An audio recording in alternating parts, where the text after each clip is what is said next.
L'homme ne vivra pas de pain seulement, mais de toute parole qui sort de la bouche de Dieu.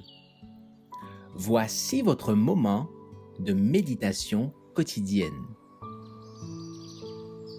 Maranatha, le 15 janvier. Exalté Christ. Je suis le rejeton et la postérité de David, l'étoile brillante du matin. Apocalypse 22, verset 16. Les dangers des derniers jours sont sur nous, et dans notre travail, nous devons avertir les gens au sujet du danger qu'ils courent. Les scènes solennelles que la prophétie a révélées ne doivent pas être négligées. Si nos frères étaient réveillés, ne serait-ce qu'à moitié, s'ils se rendaient compte de la proximité des événements décrits dans l'Apocalypse, ils accompliraient une réforme dans nos églises et beaucoup croiraient au message. Nous n'avons pas de temps à perdre. Dieu nous demande de veiller sur les âmes desquelles il nous demandera des comptes. Présenter les principes nouveaux et élever la vérité claire, elle sera comme une épée à double tranchant. Mais ne vous montrez pas trop disposés à assumer une attitude de polémique. Il y a des occasions où nous devons rester tranquilles pour voir le salut de Dieu. Laissez parler Daniel et l'Apocalypse et dites qu'est la vérité. Mais quel que soit l'aspect du thème qui est présenté, exaltez Jésus comme centre de toute espérance, le rejeton et la postérité de David, l'étoile brillante du matin.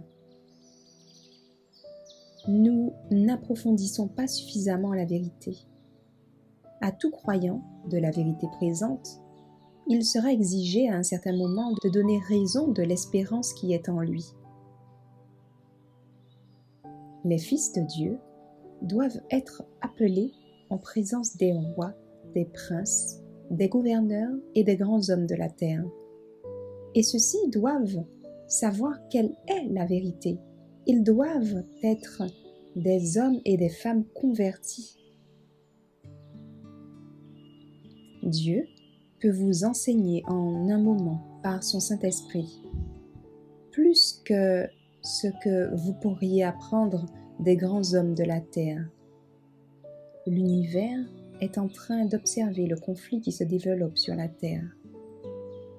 À un coût infini, Dieu a donné à tout homme une opportunité de connaître ce qui peut le rendre sage à salut. Avec quelle avidité les anges observent-ils pour voir qui profitera de cette opportunité? Quand un message est présenté aux enfants de Dieu, ils ne doivent pas s'opposer à lui. Ils doivent aller à la Bible, le comparer avec la loi et le témoignage. Et s'ils ne supportent pas cette épreuve, ce n'est pas la vérité. Dieu veut que notre esprit se développe. Il désire placer sa grâce sur nous. Nous pouvons avoir un banquet de bonnes choses tous les jours, car Dieu peut ouvrir tous les trésors du ciel pour nous. Merci d'avoir écouté cette présentation. Assurez-vous de nous rejoindre demain pour votre moment de méditation quotidienne avec lereste.org.